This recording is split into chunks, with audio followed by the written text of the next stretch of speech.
Why rigid bosses will lose their best employees once they realize their worth. Story time. My ex was an irreplaceable worker who needed to leave work 10 minutes early to catch a train that would get her home a good 45 minutes earlier compared to the train she'd get if she left exactly on time. Her manager insisted she stay until exactly 17:30. Note that she didn't do anything worthwhile in that last 10 minutes. Her type of work meant that everything took longer. She also hated crowds, so she got the train to work an hour earlier than strictly necessary, meaning that most days she was 45 minutes early for work. She'd stop somewhere to buy a hot breakfast.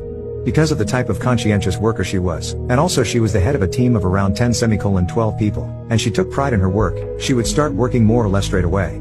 The boss knew all this, because she was always at work when he came in. He also knew that she was already working because of the dozen or so emails that she had already sent out, to clients, to coworkers with him CCDD, to him directly, etc. When she pointed all of this out to him, he said that nobody is asking you to do that, and something about any colleague could walk up to her at 17:25 and ask a question or for a task to be done. If you ask me, it was all baloney and the dude was simply on a power trip.